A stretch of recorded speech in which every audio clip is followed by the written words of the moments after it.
Vamos a iniciar una revisión general de la fisiología del sistema endocrinológico. Sabemos que el sistema endocrinológico es un conjunto de órganos que van a estar distribuidos en diferentes partes del organismo y cuyo centro principal de cada uno son las glándulas endocrinas.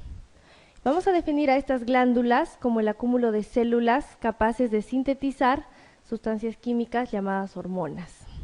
Estas glándulas endocrinas entonces van a producir las hormonas y se definen a las hormonas como estas sustancias químicas que se sintetizan en las glándulas endocrinas y a través de la vía sanguínea van a viajar a diferentes lugares, generalmente lejos de su origen, para ejercer algunos efectos. Los principales órganos endocrinos van a estar reguladas a través del sistema hipotálamo hipofisario. Entonces, el hipotálamo es uno de los principales centros endocrinos que va a regular la función de la hipófisis, llamada también pituitaria. Esta glándula va a ejercer acciones sobre algunos órganos endocrinos como la glándula tiroides, la glándula adrenal y los testículos y los ovarios en las mujeres. Adicionalmente tenemos otros órganos endocrinos como las glándulas paratiroideas y el páncreas. Eso es lo que vamos a revisar hoy día. Para que las hormonas actúen adecuadamente en cada uno de estos órganos, necesitan tener receptores hormonales que se van a ubicar en las diferentes zonas de cada célula. Estos receptores se van a dividir en dos grandes grupos. Receptores que están ubicados en la membrana celular y receptores que están ubicados en la membrana nuclear. Los que están ubicados en la membrana celular son aquellos que se van a dividir en tres grupos: los receptores de la insulina, los receptores para la hormona de crecimiento y la prolactina y los receptores asociados a la proteína G. Este tercer grupo de receptores de la membrana celular son los más importantes y los más grandes. Están constituidos por 7 hélices transmembrana y constituyen más o menos el 1% del genoma. Es decir, están en grandes cantidades en el organismo y están distribuidos en diferentes células. Las hormonas que van a actuar mediados por este receptor de la proteína G son la vasopresina, la serotonina, histamina, adrenalina, noradrenalina, calcitonina, glucagón y hormona paratiroidea. La característica de estos receptores es que tienen como segundo mensajero al AMP cíclico, y este AMP cíclico a su vez va a estimular al núcleo para realizar las diferentes funciones. Después tenemos los receptores nucleares. Estos receptores nucleares van a recibir hormonas que van a atravesar la membrana celular sin ningún problema y recién van a ubicar su receptor en esta región de la célula.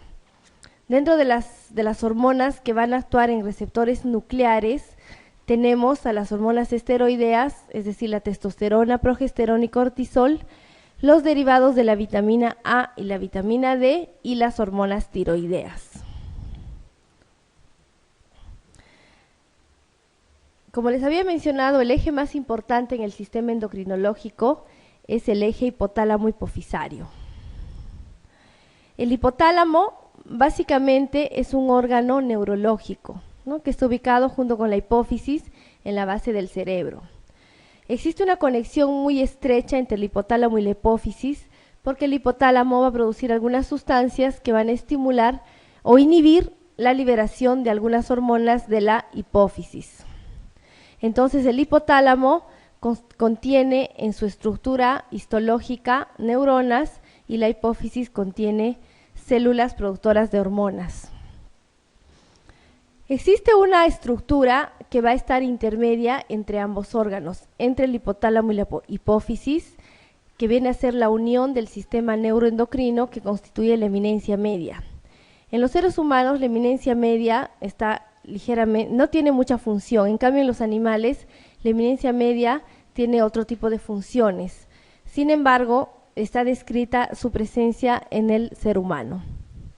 Recordemos que la adenohipófisis es la parte anterior de la hipófisis y se conecta con el hipotálamo a través de los vasos sanguíneos del sistema portal hipotálamo hipofisario. Es decir, las hormonas que se producen en el hipotálamo, ¿no?, en estas neuronas se van a liberar en los vasos portales a nivel del tallo de la hipófisis, y estos vasos portales son los que van a llevar estas hormonas hacia la adenohipófisis para estimular la secreción de sus respectivas hormonas, y estas a su vez se van a liberar a la circulación sanguínea.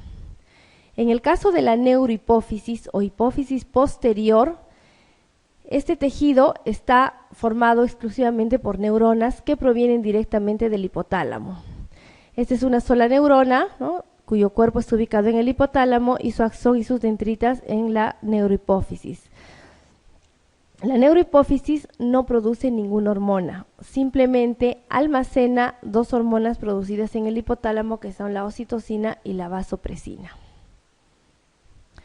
Entonces el hipotálamo va a producir diferentes sustancias que van a estimular o van a inhibir la secreción de las hormonas de la adenohipófisis. La GnRH es la hormona liberadora de gonadotrofinas y va a estimular la secreción de LH y FSH. La TRH es la hormona liberadora de TSH. La CRH es la hormona liberadora de la ACTH. La GRH es la hormona liberadora de la hormona de crecimiento. La GIH es la hormona inhibitoria de la hormona de crecimiento, llamada también somatostatina. La PRH es el péptido liberador de prolactina. Este péptido ya ha sido reconocido, que es la TRH. Esta misma hormona que libera TSH también va a liberar a prolactina. La PIH es la hormona inhibidora de prolactina, que ya también ha sido descubierta, que es la dopamina. La hormona antidiurética o arginina vasopresina y la oxitocina son las dos hormonas liberadas en el hipotálamo que se almacenan en la neurohipófisis. La hipófisis está constituida por dos órganos completamente diferentes, que es la adenohipófisis o hipófisis anterior y la neurohipófisis o hipófisis posterior. Ambos están juntos y están ubicados en la silla turca, que es una depresión del hueso esfenoides, ¿no? La silla turca es como un vasito que contiene a la hipófisis. Y en la parte del tallo hipofisario, esta hipófisis está cubierta por el diafragma de la fosa hipofisaria, que viene a ser una deflexión de la dura madre. Esto hace que la hipófisis esté aislada del líquido cefalorraquídeo. Entonces, por lo tanto, cualquier infección que exista a nivel de meninges no va a comprometer a la hipófisis, a menos que haya una alteración en este diafragma, que se abra o se rompe el diafragma, entonces va a ingresar líquido cefalorraquídeo. Las relaciones más importantes de la hipófisis: hacia arriba tenemos al quiasma óptico, hacia abajo al seno esfenoidal y lateralmente los senos cavernosos. Estas estructuras son muy importantes cuando tenemos alguna patología de tipo tumoral en la hipófisis, porque si la hipófisis crece, entonces va a comprimir alguna de estas estructuras y va a producir algunas alteraciones. El tallo hipofisario viene a ser la unión entre el hipotálamo y la hipófisis. A su vez, el tallo hipofisario está compuesto por dos estructuras, la eminencia media y el tuber cinerum, que son estructuras básicamente de conexión entre el sistema neurológico y el sistema endocrinológico. Embriológicamente, la adenohipófisis va a derivar del techo de la región oral, de la cavidad oral, ¿no?, del ectodermo, de una estructura conocida con el nombre de bolsa de Rathke. La irrigación de la adenohipófisis se va a dar por el sistema portal hipotálamo hipofisario, que va a derivar de la arteria hipofisaria superior, y esta a su vez deriva de la carótida interna. El drenaje venoso se va a realizar a través de los senos cavernosos hacia los senos petrosos, y estos van a drenar al bulbo y la vena yugular. Entonces, este eje hipotálamo hipofisario va a ser una conexión estrecha con todos los órganos inferiores que van a venir posteriormente. El hipotálamo va a producir a las hormonas liberadoras, ¿no?, y va a estar estimulado por algunos neurotransmisores, y estas hormonas liberadoras van a estimular a la hipófisis para que la hipófisis produzca sus hormonas tróficas, y estas hormonas van a estimular a su vez a las glándulas periféricas. Y estas glándulas periféricas a su vez van a producir las hormonas que van a tener su acción fisiológica. A su vez, estas hormonas van a inhibir a la secreción de las hormonas hipofisarias y van a inhibir a la secreción de las hormonas hipotalámicas. Esto es lo que se conoce con el nombre de feedback negativo.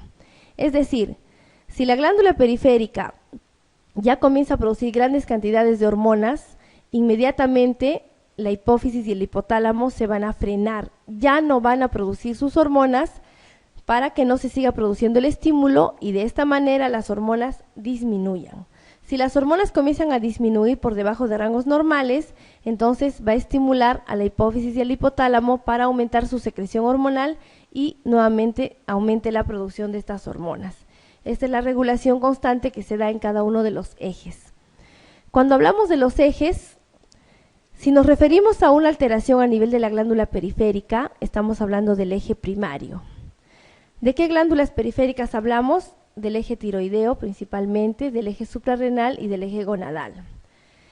Si el problema se da a nivel de la hipófisis, entonces estamos hablando de una alteración secundaria.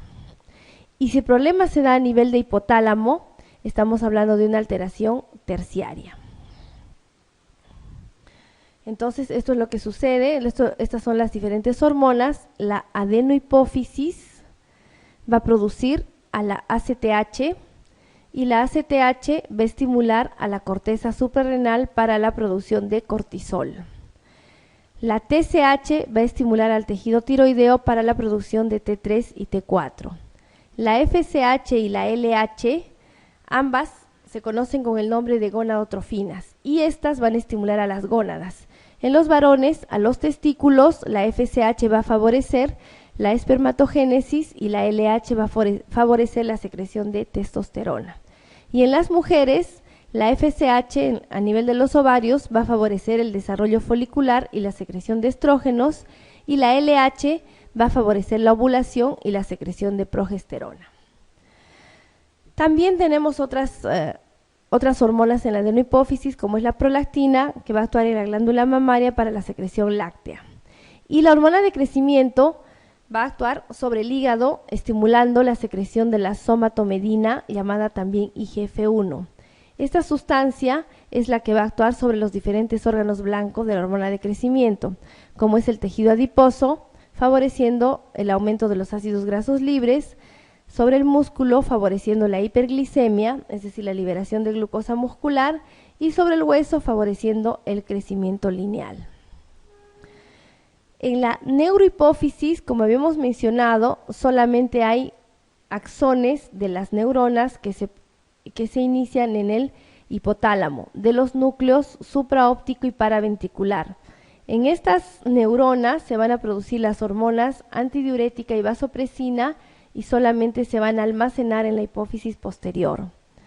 La hormona antidiurética, recordemos que tiene su acción a nivel de los riñones, favoreciendo la absorción de agua de la orina filtrada. Y la oxitocina solamente tiene funciones en el embarazo y en la lactancia, ¿no? En el embarazo para la contracción uterina, para el trabajo de parto, y sobre la glándula mamaria para la eyección de la leche. Las hormonas de la adenohipófisis se van a clasificar en tres grandes grupos de acuerdo a su origen. Las somatomamotróficas son la hormona de crecimiento y la prolactina. Ambas hormonas son muy semejantes en su estructura química. Además existe otra tercera hormona que es el lactógeno placentario, que se produce solamente en la placenta, en el embarazo, que también es muy semejante a estas hormonas. Las glicoproteínas, cuya estructura química también va a ser semejante, tienen una porción de carbohidratos y una porción de proteínas, de ahí viene su nombre. Tienen dos componentes, la estructura alfa y la estructura beta.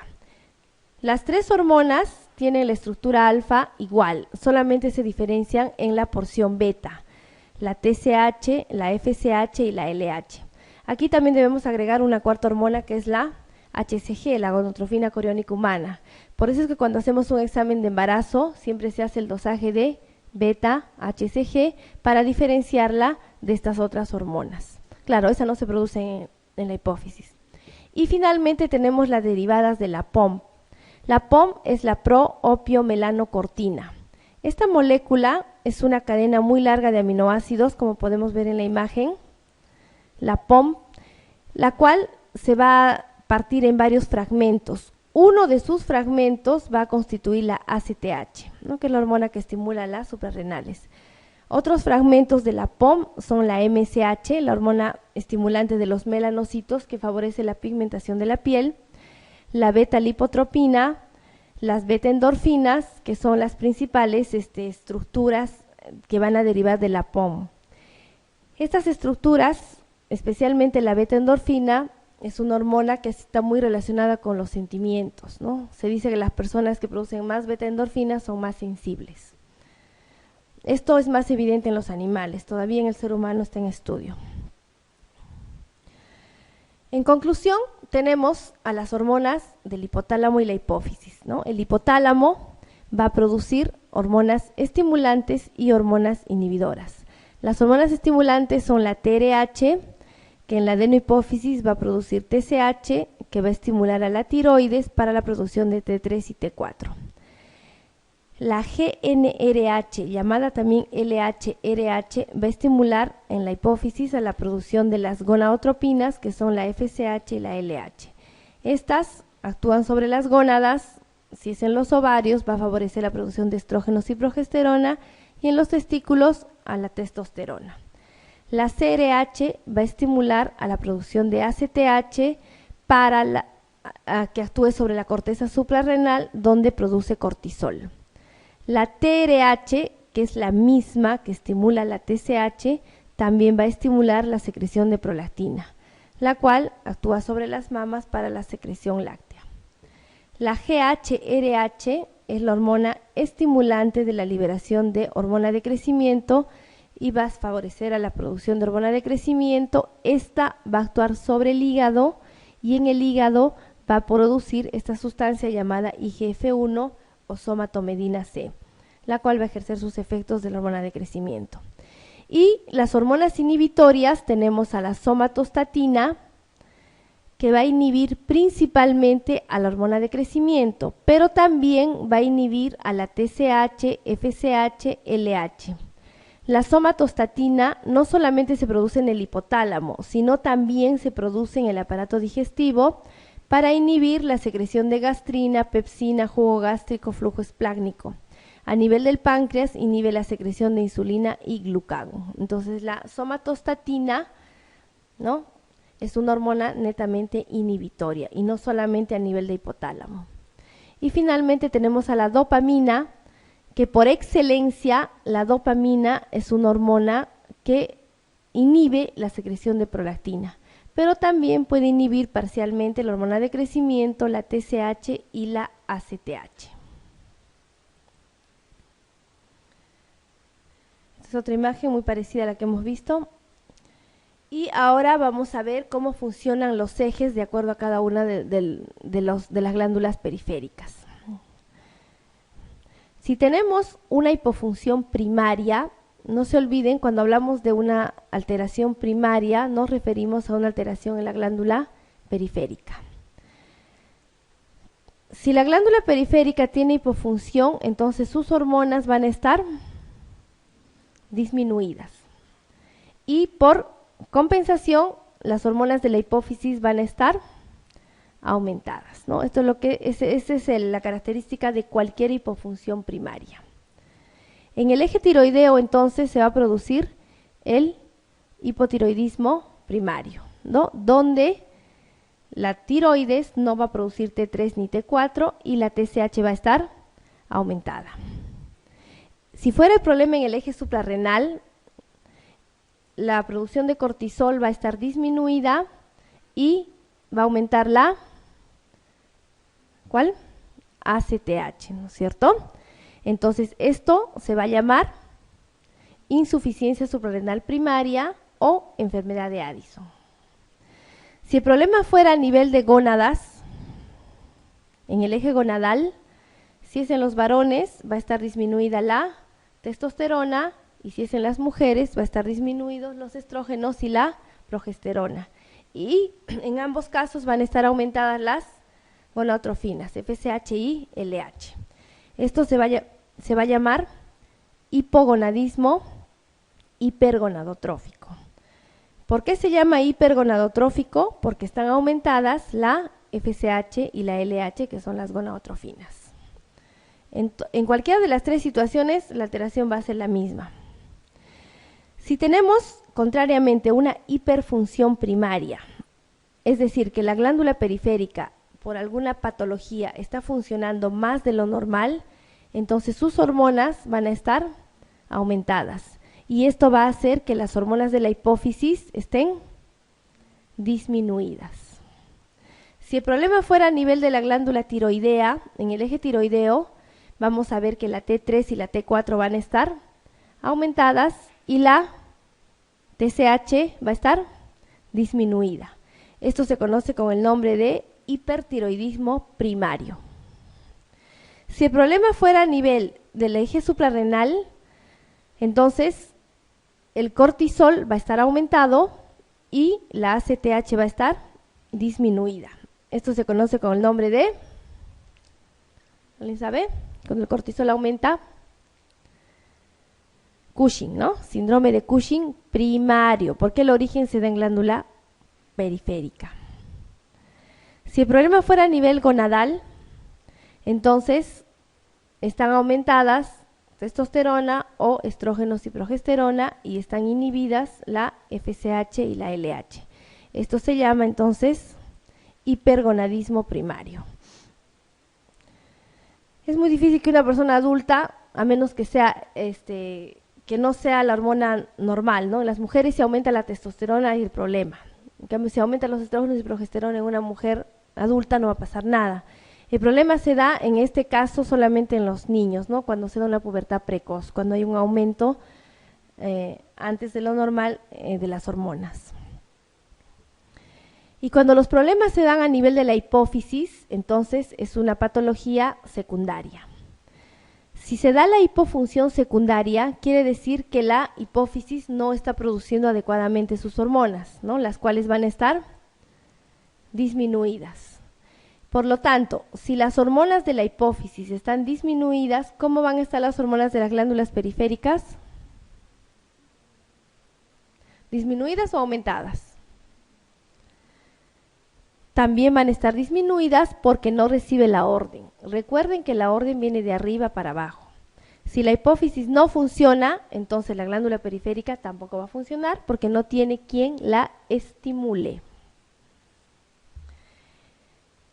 Si el problema se da a nivel del eje tiroideo, es decir, la TSH no está funcionando, no se produce, entonces la T3 y la T4 tampoco se van a producir.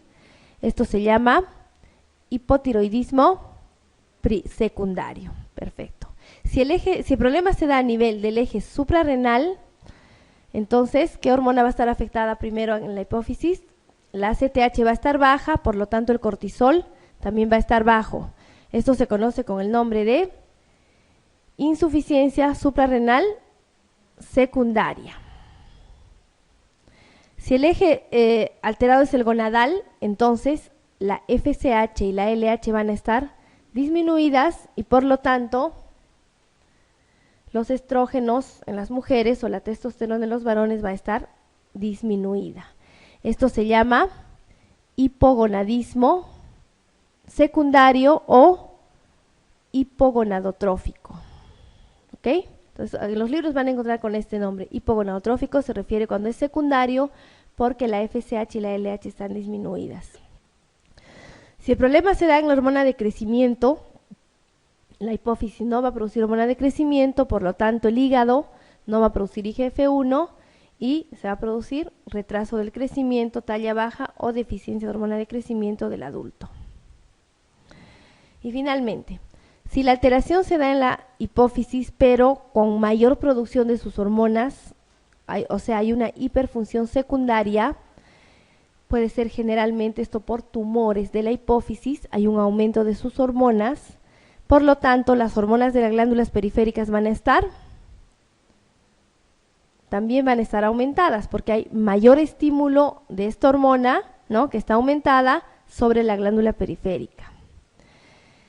En el eje de la prolactina hay un tumor productor de prolactina, entonces va a haber mayor prolactina en sangre y esto va a producir una hiperprolactinemia, ¿no? Y la hiperprolactinemia va a producir a nivel de mamas galactorrea. Si a nivel del eje tiroideo la TSH, hay un tumor productor de TSH, este va a hacer que la T3 y la T4 estén aumentadas. Entonces va a haber un hipertiroidismo secundario.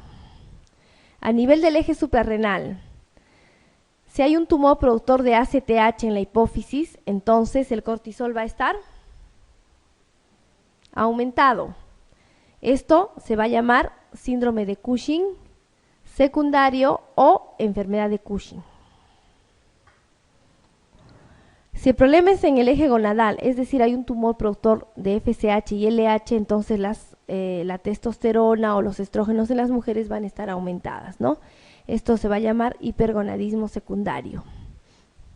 Y si el problema es a nivel de la hormona de crecimiento, hay un tumor productor de hormona de crecimiento, entonces en el hígado se va a producir mayor cantidad de IGF-1 y esto va a favorecer a la acromegalia en los adultos o al gigantismo en los niños.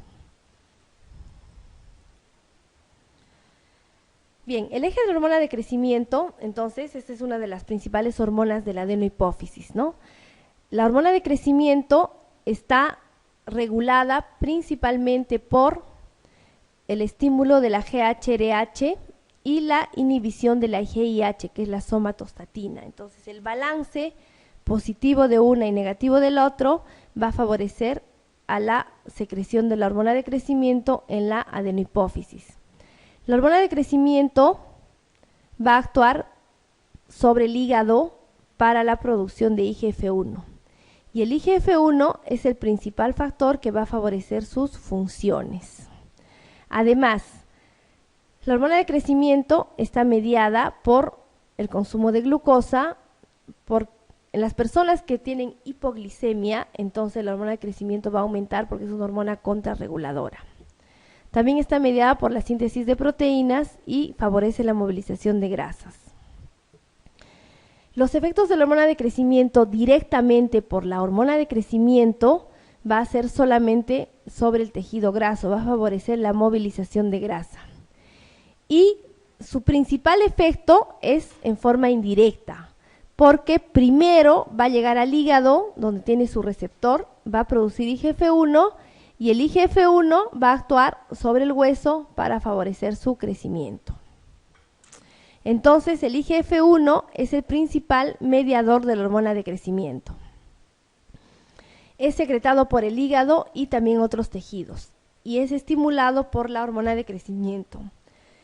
La mayoría de las acciones de la hormona de crecimiento son mediadas por IGF-1. Las funciones del IGF-1 son estimular la mitosis y la síntesis proteica, es decir, va a favorecer el crecimiento de la mayoría de los tejidos. Va a inhibir la apoptosis celular, es decir, que va a retrasar la muerte celular y va a vincular la nutrición con la reproducción. En conclusión, el control de la secreción de hormona de crecimiento se va a dar por diferentes factores. En primer lugar, por la nutrición. Una dieta rica en proteínas va a favorecer la secreción de hormona de crecimiento. Por eso es que los niños que tienen desnutrición suelen tener talla baja, porque no hay buena producción de hormona de crecimiento, no consumen proteínas. El estrés es otro factor que va a favorecer la producción de hormona de crecimiento. El ejercicio también favorece la producción de hormona de crecimiento y el ciclo sueño-vigilia. La hormona de crecimiento, igual que la prolactina, se va a secretar principalmente en las horas de sueño profundo. Por eso es que se recomienda a todos los niños tener un sueño seguido de más de 8 horas para que logren un sueño profundo y logren un pico adecuado de hormona de crecimiento. Además de estos factores, va a estar regulada, ya hemos visto, por la GRH y por la GIH, es decir, el estimulante y el inhibidor que se producen en el hipotálamo, ¿no? Para producir la hormona de crecimiento, y a su vez el IGF-1 que es producido en el hígado también va a ejercer el feedback negativo sobre la hormona de crecimiento. Entonces, la hormona de crecimiento, llamada también somatotropina, se secreta en el día en pulsos irregulares y separados y en la noche en el sueño profundo en pulsos amplios y constantes. Su principal estímulo es la GHRH. Y también algunos neurotransmisores, algunos fármacos, la hipoglicemia, ejercicios, estrés físico y emocional y las proteínas. Y está inhibido por la somatostatina, que es el principal elemento inhibitorio producido en el hipotálamo. Pero también el exceso de glucocorticoides va a inhibir a la hormona de crecimiento. Por eso es que en los niños que utilizan corticoides a dosis muy altas, por ejemplo, niños asmáticos o alguna otra enfermedad reumatológica que les obliga a usar corticoides, suelen tener talla baja, ¿no? Igualmente los niños con síndrome de Cushing siempre tienen talla baja. La hiperglicemia también va a inhibir a la hormona de crecimiento. Es por eso que los niños con diabetes, tipo 1, tipo 2, que no controlan su diabetes, también suelen tener talla baja. Las acciones directas de la hormona de crecimiento son producir IGF-1, favorecer la lipólisis y la gluconeogénesis, es decir, la formación de glucosa nueva a nivel hepático. Y las acciones mediadas por el IGF-1 son favorecer la hiperplasia de los tejidos y favorecer el crecimiento del esqueleto y de los tejidos blandos. En general, la hormona de crecimiento va a tener sus funciones en diferentes tipos de órganos. A nivel del metabolismo, va a aumentar los niveles de glucosa plasmática, va a aumentar los niveles de ácidos grasos libres, va a disminuir los aminoácidos plasmáticos y va a aumentar la urea plasmática. A nivel muscular va a disminuir la captación de glucosa, va a aumentar la captación de aminoácidos y síntesis proteica. Y por lo tanto va a favorecer el aumento de la masa magra corporal. Las personas que tienen deficiencia de hormona de crecimiento, sean niños o sean adultos, suelen tener disminución de la masa magra corporal. A nivel del tejido adiposo va a disminuir la captación de glucosa y va a aumentar la lipólisis. A nivel de hueso va a favorecer obviamente el crecimiento del tejido óseo para favorecer el crecimiento lineal, aumentando la captación de glucosa, la síntesis proteica, la síntesis de ADN y el tamaño y número de las células, ¿no? Todo esto termina en aumentar su crecimiento lineal. Y también la hormona de crecimiento va a actuar sobre diferentes órganos, riñones, páncreas, intestino, islotes pancreáticos, paratiroides, piel, tejido conjuntivo, hueso, corazón, pulmones, favoreciendo igualmente el crecimiento y maduración de las células, ¿no? Con la síntesis proteica, síntesis del ADN, aumentando el tamaño y número de las células y la función de los órganos en general. Es decir, que la hormona de crecimiento no solamente es útil para el crecimiento, sino también es útil en diferentes tejidos y órganos.